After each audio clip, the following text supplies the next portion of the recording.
ప్రభు అయిన దేవుడు ఇశ్రాయేలీయులకి వాగ్దాన దేశానికి వెళ్ళే ముందు ద్వితీయోపదేశకాండం 30వ అధ్యాయంలో జీవమా లేదా మరణమా అని వాళ్ళకి 2 ఎంపికలు దేవుడు వాళ్ళ ముందు పెట్టాడు.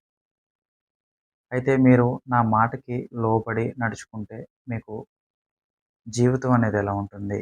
నా ధర్మశాస్త్రాన్ని బట్టి నేనిచ్చిన ఆజ్ఞలు బట్టి మీరు నడుచుకుంటే మీ జీవితం ఎలా ఉంటుంది? లేదా మీరు నా ధర్మశాస్త్రాన్ని మీరితే దాని ద్వారా వచ్చే ఫలితం కూడా ఎలా ఉంటుందనేది దేవుడు ఇశ్రాయేలు ప్రజల ముందు ఒక నిర్ణయం తీసుకోమని పెట్టాడు. ఎలాగైతే దేవుడు ఏదైనా తోటలో ఆదాముకి అవ్వకి ఒక అవకాశం, అర్థమయ్యేలా చెప్పాలంటే వాళ్ళకు ఒక చాయిస్ అనేది ఇచ్చాడు. అదేవిధంగా దేవుడు ఇశ్రాయేలీయులకి జీవమా లేదా మరణమా అనేది వాళ్ళకి నిర్ణయించుకునే ఒక హక్కుని ఇచ్చాడు. ఒక రైట్‌ని ఇచ్చాడు. దీన్ని దావీదు తన కీర్తనలో ఎలా వివరించాడంటే మనకి అర్థమవ్వడానికి కీర్తనల గ్రంథము మొదటి అధ్యాయంలో మనకి ఈ కీర్తన యొక్క ఎసెన్స్ అంటే ఇది మనకి ఏం చెప్తుంది అనేది మనకి అర్థమవుతుంది. కీర్తనల గ్రంథము మొదటి అధ్యాయం మనకి ఏం చెప్తుందంటే ఎలాగైతే దేవుడు ఆదాముకి అవ్వలకి ఈ సృష్టినంతా చేసిన తర్వాత దాన్ని పాలించే అధికారం వాళ్ళకి చేతిలో పెట్టి దీన్ని న్యాయబద్ధంగా పాలించాలని చెప్పాడో, ఎలాగైతే దేవుడు ఇశ్రాయేలీయులకి మీరు జీవాన్ని కోరుకుంటారా లేదా మరణాన్ని కోరుకుంటారా అని వాళ్ళకు ఒక ఎంపిక ఇచ్చాడో, అదేవిధంగా మొదటి కీర్తనలో మీకు అర్థమయ్యేలా చెప్పాలంటే ఏ జీవాన్ని ఏ మరణాన్ని ప్రతి మనిషి కోరుకోవాలనుకుంటాడో అదేవిధంగా కీర్తనల గ్రంథం మొదటి అధ్యాయంలో దేవుడు ప్రతి మానవ జాతికి ఒక ఎంపికనిచ్చాడు. ఈ కీర్తనల గ్రంథము మొదటి అధ్యాయంలో మొత్తం 6 వచనాలు ఉంటాయి. ఈ 6 వచనాల్లో ప్రతిదీ మీకు చదివి అర్థమయ్యే విధంగా కొద్దిసేపు వివరిస్తాను. ఎక్కువ సమయం ఉండదు, కొంచెం సేపే వివరిస్తాను. అయితే ఈ మొదటి కీర్తన గ్రంథాన్ని మనం ఎలా అర్థం చేసుకోవాలంటే భక్తిపరులకు దేవుడు ఇచ్చే ఆశీర్వాదం, భక్తిహీనులకు దేవుడు ఇచ్చే శిక్ష.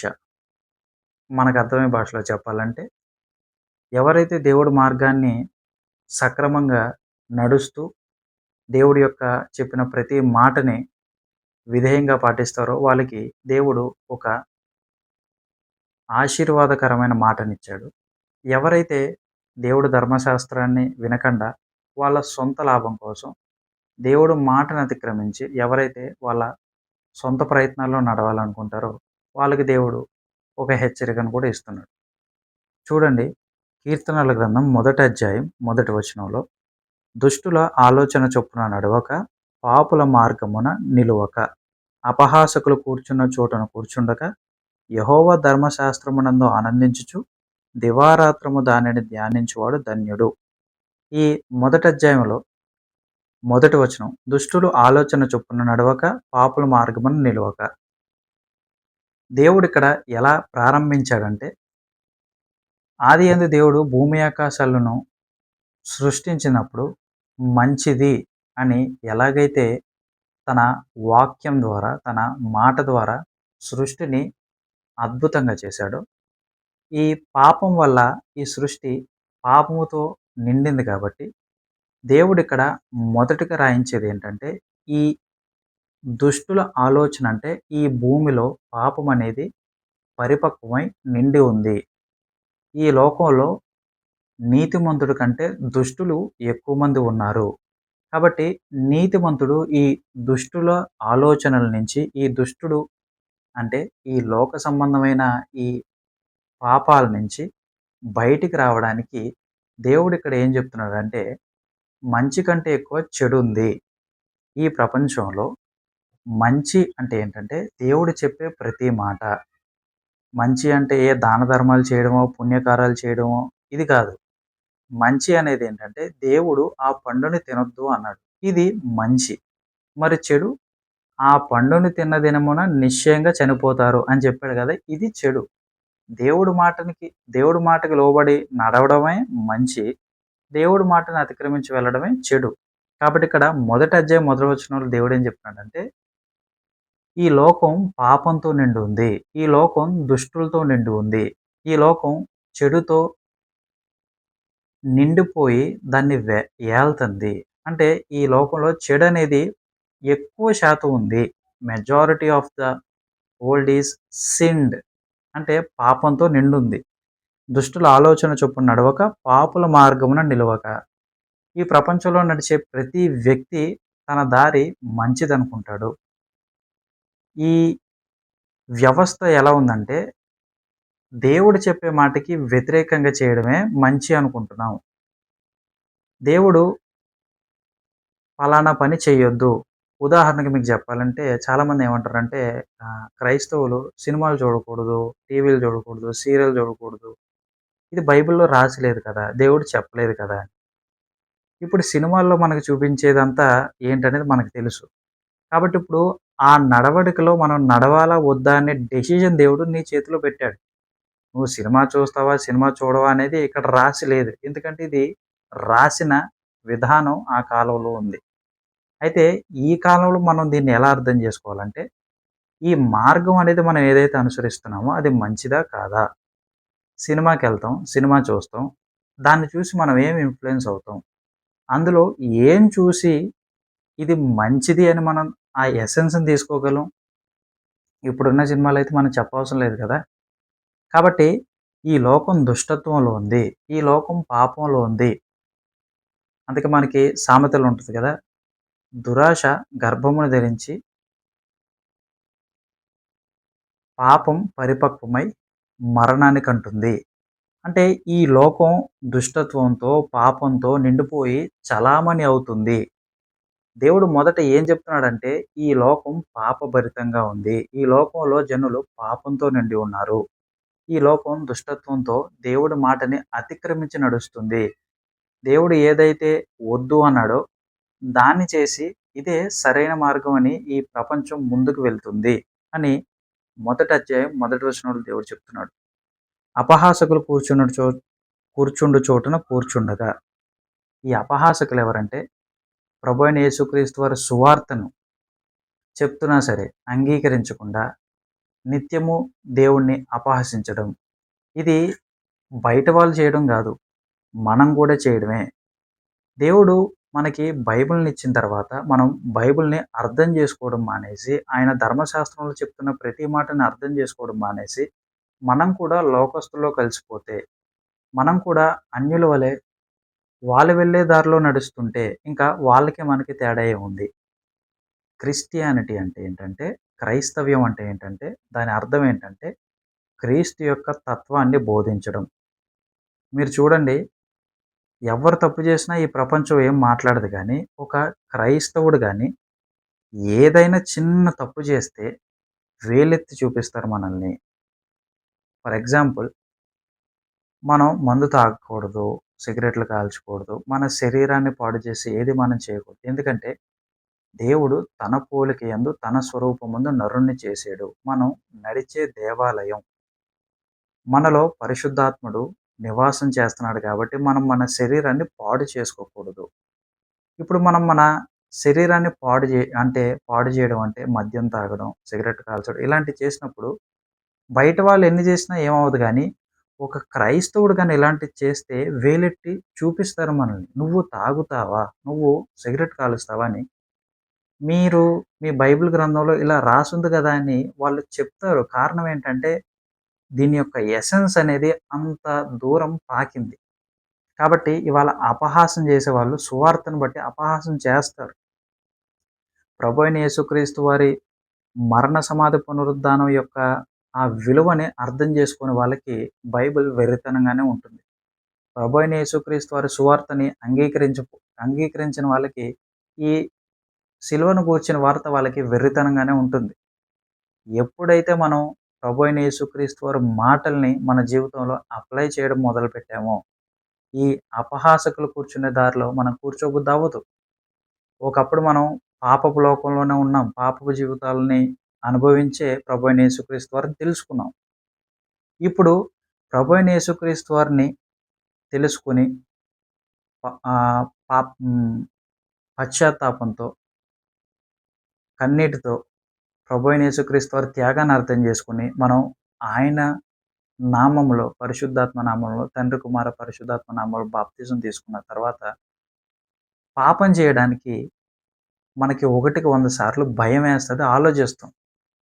ఇది ఎవరైతే నిక్కచ్చిగా ప్రభువైన యేసుక్రీస్తు వారిని తెలుసుకుంటారో వాళ్ళకి అర్థమయ్యే మాటిది. మళ్ళీ ఆ పాపపు జీవితంలోకి వెళ్ళాలంటే మనకి భయమేస్తది. ఎందుకంటే మనలో ఉన్న పరిశుద్ధాత్ముడు ప్రేరేపిస్తాడు. మనం చేసే పని దేవుడికి విరోధమైన పని. ఆలోచించండి, మనం ప్రభువైన యేసుక్రీస్తు వారిని నమ్మక ముందు ఒకప్పుడు ఇదే పాపం చేయడానికి ఆలోచించం. ఇది మనకి సరదాగా ఉంటుంది. మనకి అలవాటైన పనిగానే ఉంటుంది. కానీ ఎప్పుడైతే బాప్తిజం తీసుకొని దేవుడిని మన సొంత రక్షకుడుగా అంగీకరించామో, మనకి అదే తప్పు, అదే ప్రాసెస్ చేస్తాం గదా! అది ఇప్పుడు చేయడానికి అడ్డు వస్తుంది. ఆ అడ్డే పరిశుద్ధాత్ముడు మనల్ని ప్రేరేపిస్తాడు. పాపం చేయకుండా ఆయన వాక్యాన్ని మన హృదయంలో ఉంచి ముందుకు నడిపిస్తాడు. పరిశుద్ధతలోనికి నడిపించడానికి సహాయం చేస్తాడు. ఎందుకంటే బైబిల్ చెప్తుంది, నీతిమంతుడు లేడు, ఒక్కడు లేడు. కాబట్టి ఈ నీతిని మనం సొంతంగా ఆపాదించుకోలేం. ప్రభువైన యేసుక్రీస్తు వారి మరణ సువార్తను బట్టి మనకి పరిశుద్ధాత్ముడు అనుగ్రహించబడ్డాడు. ఈ పరిశుద్ధాత్ముడు మనల్ని సర్వసత్యంలోనికి నడిపిస్తాడు. సర్వసత్యం అంటే? సర్వసత్యం అంటే ప్రభువైన యేసుక్రీస్తు వారు ఏదైతే మనకు బోధించాడో దాని నుంచి మనల్ని ముందుకి ఇంకా నడిపిస్తాడు. ప్రభువైన యేసుక్రీస్తు వారు ఒక స్త్రీని మోహపు చూపుతో చూస్తేనే పాపం చేసినట్టు చెప్తారు. కానీ పరిశుద్ధాత్ముడు ఏం చేస్తాడంటే ఆ స్త్రీని చూడకుండా మన చూపుని నియంత్రిస్తాడు. మీకు అర్థమయ్యేలా చెప్పాలంటే, ఒకప్పుడు మనం చేసిన పాపాన్ని ఇప్పుడు చెయ్యి అన్నా సరే చేయడానికి మన శరీరం భయపడుతుంది. మనం ముందుకు వెళ్ళలేం.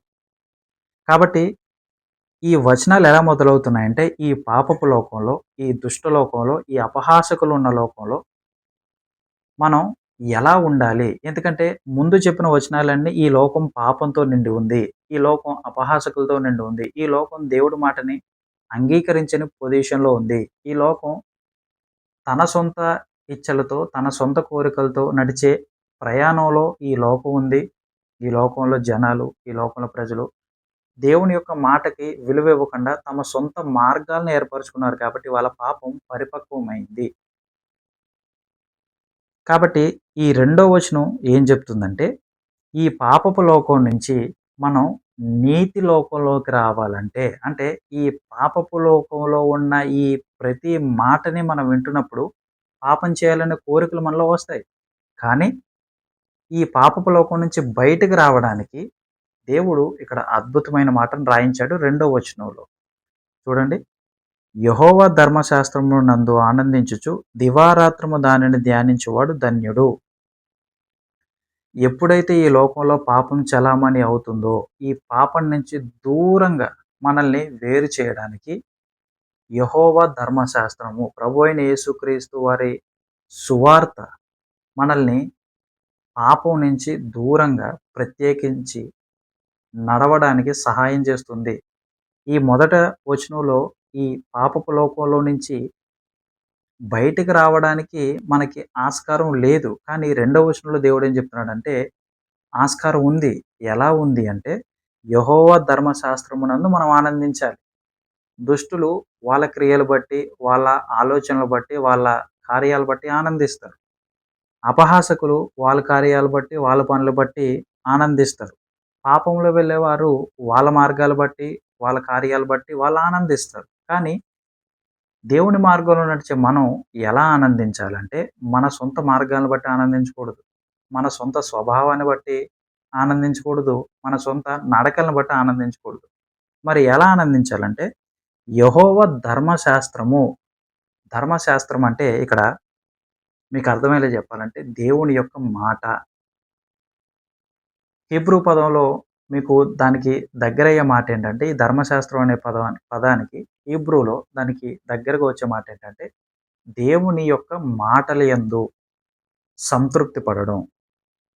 దాన్నే ధర్మశాస్త్రం, లా. దేవుడు నోటి నుంచి వచ్చిన ప్రతి మాట ధర్మశాస్త్రమే.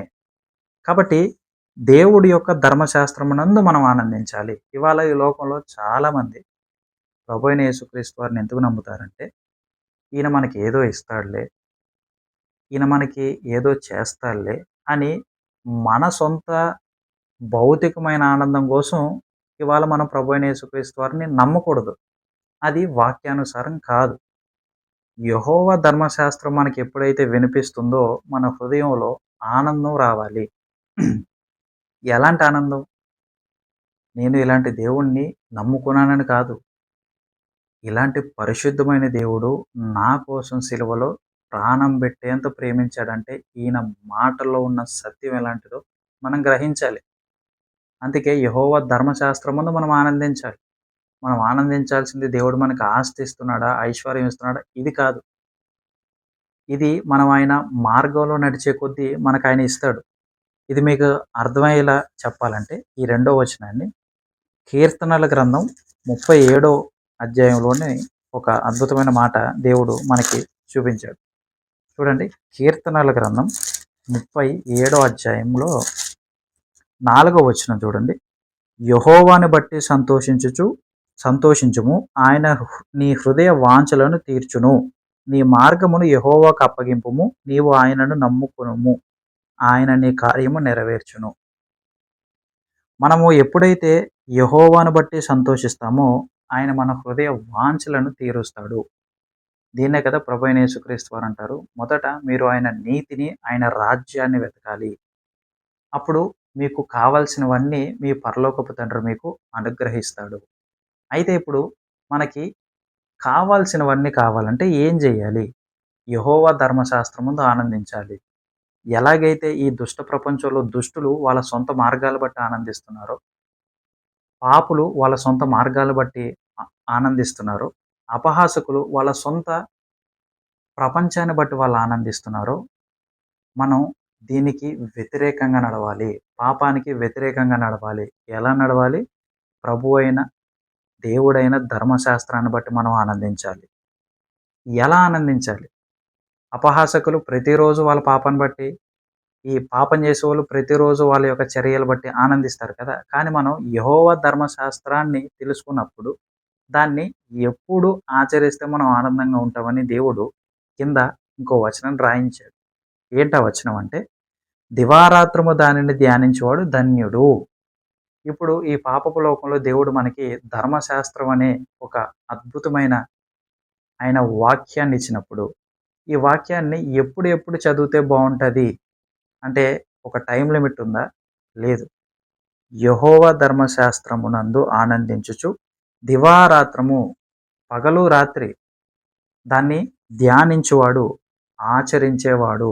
ధ్యానించడం అంటే మన హృదయంలో ఉండాలి. ధ్యానం అంటే అర్థం ఏంటి? నీ మనసు, నీ ఊపిరి, నీ శరీరం మొత్తం ఏకం చేయడం. అంటే నీ శరీరాన్ని ఒకానొక దాని మీద కేంద్రీకృతం చేసి దాని మీద నీ కాన్సంట్రేషన్ ఉంచడం. మీకు అర్థమయ్యే భాషలో చెప్పాలంటే ఈ యోగా చేసినప్పుడు పర్టిక్యులర్‌గా ఒకానొక స్టేజ్‌లో ఉంటారు. అంటే ఈ ప్రాణాయామం చేయడం సంథింగ్ ఏదో ఉంటాయి కదా! ఇలాంటివి చేసినప్పుడు వాళ్ళ మైండ్ అనేది సెంటర్డ్‌గా ఉంటుంది. అంటే సెంటర్‌గా ఉంటుంది. దాని మీదే ఫోకస్ చేస్తారు. కాన్సంట్రేషన్ చేసి ఉంటారు. అలా యెహోవా ధర్మశాస్త్రము దివారాత్రము ధ్యానించేవాడు ధన్యుడు. ఇదే కదా మనకి ద్వితీయోపదేశ కాండంలో దేవుడు చెప్తాడు. పడుకునేటప్పుడు, నుంచునేటప్పుడు, నడిచేటప్పుడు నీ పిల్లలకి దేవుని యొక్క మాటలు, యెహోవా ధర్మశాస్త్రాన్ని బోధించాలి. దివారాత్రం సమయమందు, అసమయమందు దేవుని ధర్మశాస్త్రాన్నే బోధించాలి. ఎందుకు బోధించాలి? దేవుడి ధర్మశాస్త్రాన్ని మనం తెలుసుకున్నప్పుడు పాపం యొక్క అర్థం, పాపం యొక్క విలువ తెలిసిన తర్వాత దాన్ని చేయడానికి మనం భయపడతాం. ఆ ధర్మశాస్త్రం మనకు అర్థమైన తర్వాత పాపం అంటే ఇదా అని మనకు తెలుస్తుంది. ఆ ధర్మశాస్త్రం అర్థమైన తర్వాత మనకి పాపం నుంచి బయటకు రావడానికి ఆస్కారం దొరుకుతుంది. కాబట్టి యెహోవా ధర్మశాస్త్రమందు మనం ప్రతిరోజు సమయం ఉన్నప్పుడల్లా, సమయం లేనప్పుడల్లా ఆనందించాలి. మనకి ఆస్తి దొరకడం ఆనందం కాదు. అద్భుతం జరగడం ఆనందం కాదు. యెహోవా ధర్మశాస్త్రమందు మన మార్గాల్లో ఆయన మార్గం బట్టి మనం నడుస్తున్నామా లేదా అనేది ఇది అసలైన ధన్యత. దేవుడిక్కడ ధన్యతని ఎలా పోలుస్తున్నాడంటే, యెహోవా ధర్మశాస్త్రాన్ని ఆనందించేవాడు ధన్యుడు. మీకు అర్థమయ్యేలా చెప్పాలంటే ధన్యత అంటే భాగ్యం. ఎంత భాగ్యమో అని. ఇప్పుడు ఎవరికైనా సరే ఒక రూ. 1,00,00,000 లాటరీ తగిలితే మనం ఏమంటాం? వీడు నిజంగా ఎంత అదృష్టవంతుడైతే వీడికి ఈ రూ. 1,00,00,000 లాటరీ తగిలింది.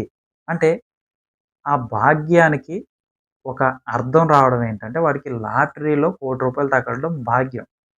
అలా క్రైస్తవులుగా మనకి ప్రభు అయిన యేసుక్రీస్తు వారి సువార్త వినడం అనేది ధన్యత. ఆ సువార్త విని మన పాప స్వభావాన్ని వదిలి, మన గతకాల పాప జీవితాన్ని వదిలి ప్రభు అయిన యేసుక్రీస్తు వారి మార్గంలోనికి రావడం ధన్యత. దీన్నే ప్రభు అయిన యేసుక్రీస్తు వారు ఆయన యొక్క కొండ మీద ప్రసంగాల్లో చెప్తారు. ఆయన చెప్పే ప్రసంగంలో ముఖ్యమైనది ఏంటంటే, హృదయ శుద్ధి గలవారు ధన్యులు. వారు దేవుణ్ణి చూస్తారు. అంటే హృదయ శుద్ధి గలవారు ఎంత భాగ్యవంతులో. కారణం ఏంటి? వాళ్ళు దేవుణ్ణి చూస్తారు. ఇది అద్భుతమైన మాట. ఇవాళ మన జీవితాల్లో నిజంగా హృదయం శుద్ధిగా ఉందా? మీరైనా, నేనైనా ఎవరైనా సరే ప్రతిరోజు మనం పాపంలో పడడానికి ఆస్కారం ఉంది. ఖచ్చితంగా ఆస్కారం ఉంది. లేదండి నేను ప్రతిరోజు నీతిమంతుడిగా ఉంటాను. ప్రతిరోజు పాపంలో పడకుండా ఉంటానంటే తప్పు. ప్రతిరోజు పాపంలో పడడానికి మనకి ఆస్కారం ఉంది. దాని నుంచి బయటకు రావాలంటే యెహోవా ధర్మశాస్త్రాన్ని మనం దివారాత్రం ధ్యానించాలి. దాని నుంచి బయటకు రావాలంటే ప్రభువైన యేసుక్రీస్తు వారి సువార్తని ప్రతిరోజు మనం వినాలి. బైబిల్‌ని మనం ప్రతిరోజు చదవాలి. బైబిల్‌ని ప్రతిరోజు చదువుతున్నప్పుడు మన జీవితంలో ఒక మార్పొస్తుంది. ఒకప్పుడు నేను అలా ఉండేవాడిని. కానీ ఎప్పుడైతే ప్రభువైన యేసుక్రీస్తు వారిని తెలుసుకున్నానో నిజంగా చదివే కొద్దీ ఇంకా కొత్తగా అనిపిస్తది నాకు బైబిల్. ఇది చాలామందికి అర్థం కాదు. ఎవరైతే బైబిల్‌ని నిజంగా అర్థం చేసుకుంటారో వాళ్ళకి ఈ మాట అనేది అర్థమవుతుంది. యెహోవా ధర్మశాస్త్రాన్ని మనం ఎప్పుడైతే ఆచరిస్తామో, దాన్ని ధ్యానిస్తామో, ఎప్పుడైతే ప్రభువైన యేసుక్రీస్తు వారి మాటలను అంగీకరించి పరిశుద్ధత వైపు మనం పరుగులు పెడతామో, నిజంగా మన జీవితంలో ఒక తెలియని మార్పొస్తుంది. అది వర్ణించలేని ఆనందం. ఆ మార్పుని, ఆ ఆనందాన్ని మనం వర్ణించలేం. కారణం ఏంటంటే, మన యొక్క స్వభావం అనేది నూతనంగా మారుతుంది. ఇది ఎలా సాధ్యం అంటే, ప్రభు అయిన యేసుక్రీస్తు వారు మనకి పరిశుద్ధాత్మను పరిశుద్ధాత్మను అనుగ్రహించారు కదా! దాని ద్వారా సాధ్యం. పాపాన్ని జయించడం మన ఒక్కరి వల్ల అవ్వని పని. పరిశుద్ధాత్ముడు మనకు తోడుగా ఉన్నప్పుడు మనకి సహాయం చేస్తాడు. ఇవాళ పరిశుద్ధాత్మ అనే పేరుతో నానా హంగామా, రకరకాల డ్రామాలు, ఏవేవో చేస్తున్నారు వింత వింత పనులు. ప్రభు అయిన యేసుక్రీస్తు వారి నామాన్ని ఇలా అవమానపరుస్తున్నారు. కానీ ప్రభు అయిన యేసుక్రీస్తు వారి ధర్మశాస్త్రమందు మనం దివారాత్రం ధ్యానించి దాన్ని అర్థం చేసుకుంటే ఎంత భాగ్యము. ఈ పాపపు లోకంలో దేవుడు ఏం చెప్తున్నాడంటే మీకు భాగ్యం ఉంది. మీకు ఆశీర్వాదం ఉంది. ఎలాంటి ఆశీర్వాదం? నిత్య జీవం. మొదటి వచనంలో ఈ దుష్ట ప్రపంచం గురించి దేవుడు చెప్పి, ఈ దుష్ట ప్రపంచంలో దుష్టులు ఎలా ఉన్నారు?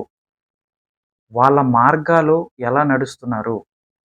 అయితే ఈ మార్గం నుంచి బయటకు రావడానికి మనకి దేవుడు ధన్యతనిచ్చాడు. ఏంటా ధన్యత? ప్రభు అయిన యేసుక్రీస్తు వారి సువార్త. ఆయన ధర్మశాస్త్రం. ఆయన ప్రతి మాటని మనకి బైబిల్ రూపేణా అందించాడు. దాన్ని ఎలా అర్థం చేసుకోవాలి? దివారాత్రము దాన్ని ధ్యానించాలి. చదవడం కాదు ధ్యానించడం. ధ్యానించడం అంటే అందులో లీనమవ్వాలి. ఆ ఎసెన్స్‌ని మన హృదయంలో ఉంచుకోవాలి. ఆ హృదయంలో ఉంచుకున్నప్పుడు మనం పాపం చేయబుద్దవ్వదు. పాపంలో మనం నడవాలంటే భయమేస్తది. ఇప్పుడు ఈ ధర్మశాస్త్రాన్ని మన హృదయంలో పెట్టుకొని నడిచేటప్పుడు మన పరిస్థితి, మన యొక్క జీవితం ఎలా ఉంటుందో ఇంకా కిందకి చూడండి. మూడో వచనంలో అతడు నీటి కాలువల యోరన నాటబడినదై ఆకు వాడక తన కాలమందు ఫలమిచ్చు చెట్టు వలె నుండును. అతడు చేయునదంతయు సఫలమగును. ఇక్కడ దేవుడు ఎలా పోలుస్తున్నాడంటే నీటి కాలువలు, జీవజలాలు. బైబిల్ గ్రంథంలో జీవజలం అనేది పరిశుద్ధతకి గుర్తు. బైబిల్‌లో జీవజలం అనేది దేవుని యొక్క స్వభావం. దేవుని యొక్క సన్నిధికి గుర్తు. ఎలాగైతే మనం లేవ్యకాండంలో చూసుకుంటే ఈ జీవజలాలు అంటే ప్రవహించే జలాల మధ్యలో శుద్ధి చేయబడతారు. శుద్ధి చేయబడడం అంటే బాప్తిజము. ఇవాళ దేవుని యొక్క ధర్మశాస్త్రాన్ని మనం ధ్యానించినప్పుడు పాప స్వభావం నుంచి మనం బయటకొచ్చి ఎప్పుడైతే బాప్తిజం ద్వారా ప్రభువైన యేసుక్రీస్తు వారిని అంగీకరిస్తామో అతడు ఎలా ఉంటాడంటే నీటి కాలువల ఓరన నాటబడినదై ఆకు వాడక తన కాలమందు ఫలమిచ్చు చెట్టు వలె నుండును. అతడు చేయనిదంతయు సఫలమగును. మనకి కాలువల పక్కనున్న చెట్లు ఎంత బలంగా ఉంటాయి చూడండి. ఎందుకుంటాయంటే అవి సారాన్ని తీసుకుంటాయి. ఆ ప్రవహించే నీళ్ళ యొక్క సారాన్ని తీసుకున్నప్పుడు ఎక్కువ దాని వేర్లనేవి లోతులకు వెళ్ళి గట్టిగా ఉంటాయి. తుఫానొచ్చినా, ఎలాంటి కష్టమైన ప్రకృతి విపత్తులొచ్చినా అది పడదు. ఏదైతే సారాన్ని ఎక్కువ తీసుకోదో ఆ చెట్టు ఊరికనే పడిపోతుంది. ఇవాళ మనం మన ఆత్మీయ జీవితంలో బైబిల్‌ని సరిగ్గా అర్థం చేసుకున్నప్పుడు ఇలాంటి ప్రమాదాలే జరుగుతాయి. ఎప్పుడైతే దేవుడి ధర్మశాస్త్రం మనకి వినిపిస్తున్నప్పటికీ, ప్రభువైన యేసుక్రీస్తు వారి సువార్త మనకి వినిపిస్తున్నప్పటికీ, ఆయన సువార్తని సరిగ్గా ధ్యానం చేయక, సరిగ్గా అర్థం చేసుకోక 50-50గా ఉండి ప్రభువైన యేసుక్రీస్తు వారిని దూరం పెట్టి మనం ఆయన సన్నిధి నుంచి బయటకు వస్తే ఫలభరితమైన జీవితం మనలో ఉండదు. కాబట్టి మనం ప్రభువైన యేసుక్రీస్తు వారిని అంగీకరించిన తర్వాత మన జీవితం ఎలా ఉండాలంటే స్థిరంగా ఉండాలి. పాపానికి దూరంగా ఉండాలి. పరిశుద్ధత వైపు మన అడుగులు వేస్తూ ఉండాలి. అలా పరిశుద్ధత వైపు మనం పరిగెడుతున్నప్పుడు ఏమవుతుందంటే ఆకు వాడక తన కాలమందు ఫలమిచ్చు చెట్టు వలె నుండును. అతను చేయునదంతయు సఫలమగును. దేవుడు మనకి సహాయం చేస్తాడు ప్రతి విషయంలో. అది స్వస్థత కానివ్వండి, ఆశీర్వాదం కానివ్వండి, ఏదైనా సరే. ముందు మనం తెలుసుకోవాల్సిందేంటంటే ప్రభువైన యేసుక్రీస్తు వారి వాక్యాన్ని మనం అర్థం చేసుకొని, పాపానికి దూరంగా ఉండి, బాప్తిజం ద్వారా పరిశుద్ధాత్మని మనం పొందుకున్నప్పుడు, ఆ పరిశుద్ధాత్ముడు మనల్ని సర్వసత్యంలోకి నడిపించినప్పుడు దేవుడు మనం చేసే ప్రతి పనిలో సఫలీకృతం చేస్తాడు. అది ఏదైనా కానివ్వండి. ముందు మనం అర్థం చేసుకోవాల్సిందేంటంటే వాక్యము. ముందు మనం ఆలోచించాల్సిందేంటంటే పరిశుద్ధత. ఈ పాపపు లోకంలో దేవుడు తన ధర్మశాస్త్రం ద్వారా ప్రభువైన యేసుక్రీస్తు వారిని మనకు అనుగ్రహించడం ద్వారా మనం పొందాల్సిన శిక్షను ప్రభువైన యేసుక్రీస్తు వారు పొంది మన యొక్క ఆ ఉగ్రతని, దేవుని యొక్క ఉగ్రతని తన యందు, తన శరీరమందు కొట్టివేసి మనకి నిత్య జీవం ఎలాగైతే ఈ నీటి కాలువల వద్ద పచ్చగా మనం ఉంటాం. అంటే ప్రశాంతతకి గుర్తు. ఎలాగైతే ఏదెన్ తోటలో దేవుడిచ్చిన ఆ ప్రశాంతతను మనం కోల్పోయాం. దేవుడు చల్లటి పూట ఆదామవ్వలతో మాట్లాడేవాడు. ఆ సత్సంబంధాన్ని మనం పాపం ద్వారా కోల్పోయాము. ఇప్పుడు ఈ పోయిన ఆ ఏదెను తోట వైభవాన్ని మళ్ళీ తీసుకురావడానికి దేవుడు మనకేం చెప్తున్నాడంటే, నా మాట వినండి. పాపానికి దూరంగా రండి. ప్రభువైన యేసుక్రీస్తు వారు సర్వ ప్రపంచానికి చెప్తున్న మాటేంటంటే పరిశుద్ధత. నాలో పాపమున్నదని మీలో ఎవడైనా స్థాపించగలడా అని ఒక క్వెషన్ మార్క్ పెట్టి వెళ్ళాడు దేవుడు. ఛాలెంజ్ చేసి వెళ్ళాడు ప్రపంచానికి. నిరూపించడానికి ఒక్కడు లేడు. ఇలాంటి దేవుణ్ణి మనం అంగీకరించడానికి ఇంకా ఎందుకు ఆలస్యం చేస్తున్నాం? ఇంకా చూడండి 4వ వచనంలో ఏం చెప్తున్నాడంటే, దుష్టులు అలాగున ఉండగా గాలి చెదరగొట్టు పొట్టువలే నుందురు. కాబట్టి న్యాయ విమర్శలో దుష్టులను, నీతిమంతుల సభలో పాపులు నిలువరు. నీతిమంతుల మార్గము యెహోవాకు తెలియను, దుష్టుల మార్గము నాశనముకు నడుపును. దేవుడు ఏం చెప్తున్నాడంటే, ఎవరైతే యెహోవా మాటలను అంగీకరిస్తారో, ఎవరైతే ప్రభువైన యేసుక్రీస్తు వారి సువార్తను అంగీకరిస్తారో వాళ్ళు నీతిమంతుల సభలో ఉంటారు. అంటే నీతిమంతుల సమాజంలో ఉంటారు. నీతి అంటే ఏంటంటే పరిశుద్ధతకి మనం అడుగులు వేసే ప్రయత్నం. ఇవాళ మనం పాపంలో పడుతూ ఉంటాం, లేస్తూ ఉంటాం, పడుతూ ఉంటాం, లేస్తూ ఉంటాం. ఎందుకంటే మనంతట మనం ఇది జయించలేం. ఎప్పుడైతే మనం మన పాపాన్ని వదిలి నీతి కోసం పరిగెడుతూ ఉంటామో, ప్రయత్నం చేస్తూ ఉంటామో, దేవుడు మనల్ని నీతిమంతుల సభ అంటే ఆయన సన్నిధిలో ఉన్ ఉంచడానికి మనకి సహాయం చేస్తాడు. ఇవాళ దుష్టుల యొక్క మార్గం నుంచి మనల్ని దూరంగా రమ్మని దేవుని యొక్క వాక్యం సెలవిస్తుంది. పాపులు నడిచే మార్గంలో నడవక నీతి మార్గంలో నడవమని దేవుడి యొక్క వాక్యం సెలవిస్తుంది. అపహాసకులు ఎలాగైతే సువార్తను అపహాసం చేసి వాళ్ళ నాశనాన్ని వాళ్ళు కొని తెచ్చుకుంటున్నారో మీరు అలా ఉండకుండా ప్రభు అయిన యేసుక్రీస్తు వారి సువార్తని ప్రతిరోజు అర్థం చేసుకుంటూ బైబిల్ ప్రతిరోజు చదువుకుంటూ దేవుడు మనకి ఏం చెప్తున్నాడు, దేవుడు పాపానికి ఎంత వ్యతిరేకంగా ఉంటున్నాడో అర్థం చేసుకోవడమే ఈ కీర్తనల గ్రంథం మొదటి అధ్యాయం. ఎలాగైతే దేవుడు ఇశ్రాయేలీయులకి ద్వితీయోపదేశ కాండంలో జీవమా లేక మరణమా అని 2 ఎంపికలు ఇచ్చాడో, ఇవాళ కీర్తనల గ్రంథం మొదటి అధ్యాయంలో దేవుడు చెప్పేది ఏంటంటే, నువ్వు నీ మార్గంలో నడిస్తే నాశనానికి వెళ్తావు. ఎందుకంటే నీతిమంతుడు లేడు, ఒక్కడు లేడు. హృదయము మోసకరమైంది. దాన్ని గ్రహించగలవాడెవడు? మనం ఏమనుకుంటామంటే, మన నడిచే దారి మంచిదే కదా! నేను కరెక్ట్‌గా నడుస్తున్నాను కదా! అని మన హృదయం మనకి చెప్పొచ్చు. కానీ, ఆ హృదయమే మనల్ని మోసం చేస్తుంది. దాన్ని గ్రహించేవాడెవడు? కాబట్టి దేవుడేం చెప్తున్నాడంటే, నా మాటలను అంగీకరిస్తే, నేను చెప్పిన మార్గంలో నడిస్తే సఫలీకృతం అవుతావు. నీటి కాలువల ఓరన నాటబడిన చెట్టు వలె ధన్యత వహిస్తది నీ జీవితం. ఇవాళ దుష్టుడు మార్గంలో వెళ్ళాలని కోరుకుంటున్నావా? లేదా ప్రభువైన యేసుక్రీస్తు వారు చూపించే మార్గంలో నడవాలని నీ జీవితాన్ని ఆయనకి ఇస్తున్నావా? దేవుడు 2 ఎంపికలు ఇవాళ ప్రపంచానికి చెప్తున్నాడు. దేవుడు నా దగ్గరకొచ్చేయని నిన్ను బలవంతంగా తీసుకువెళ్ళడాయన. ఎంపిక ఇస్తాడు. చాయిస్ ఇస్తాడు. కాబట్టి బ్రతికినంత కాలం నీ ఇష్టానుసారంగా బ్రతికితే న్యాయ విమర్శలో ఆయన నిన్ను నీతిమంతుల సభలో కూర్చొనివ్వడు. నువ్వెవడవో నాకు తెలీదని నిన్ను తన శిక్షావిధికి పాత్రుడిని చేస్తాడు. ఎప్పుడైతే మనం ప్రభువైన యేసుక్రీస్తు వారి సువార్తను అంగీకరిస్తామో, ఎప్పుడైతే మనం ప్రభువైన యేసుక్రీస్తు వారు ఇచ్చిన ఈ వాక్యాలను అర్థం చేసుకుంటామో, నీతిమంతుల సభలో ఆనందంగా ఉంటాం. ప్రభువైన యేసుక్రీస్తు వారి సన్నిధిలో మనం ధన్యత పొందుకుంటాం. ఇది అసలైన ధన్యత. ఈ పాపిష్టి లోకం నుంచి, ఈ పాపపు లోకం నుంచి బయటకొచ్చి దేవుని యొక్క ధర్మశాస్త్రం, ఆయన వాక్యాన్ని చదవమని మనకి కీర్తనల గ్రంథం మొదటి అధ్యాయం చెప్తుంది. ఆయన వాక్యం చదువుతున్నప్పుడు మనకి పాపం చేయాలనిపించదు. ఆయన వాక్యం చదువుతున్నప్పుడు మనకి దుష్ట ఆలోచనల నుంచి దూరంగా ఉంటాం. ఆయన వాక్యం చదువుతున్నప్పుడు ఈ చెడుకి, ఈ మొత్తం పాపానికి దూరంగా ఉంటాం. ఆయన వాక్యం చదువుతున్నప్పుడు నిత్య జీవానికి నడిచే మార్గం దేవుడు మనకి ఇస్తాడు. ఇవాళ మనకి ఈ అధ్యాయం చెప్పేది ఏంటంటే, ఎంపిక నీ చేతిలోనే ఉంది. ఇవాళ నువ్వు మరణాన్ని ఎంచుకుంటావా? నిత్య జీవాన్ని ఎంచుకుంటావా? దేవుడు కృపను ఎంచుకుంటావా? లేదా నీ స్వనాశనాన్ని నువ్వు కోరుకుంటావా? నిర్ణయం నీ చేతిలోనే ఉంది. కాబట్టి దేవుని యొక్క మాటని అంగీకరిద్దాం. ప్రభు అయిన యేసుక్రీస్తు వారి సువార్తని అర్థం చేసుకుందాం. ఆయన నీ కోసం, నా కోసం, సర్వ మానవాళి కోసం చేసిన ఆ శిలువ త్యాగాన్ని అర్థం చేసుకుందాం.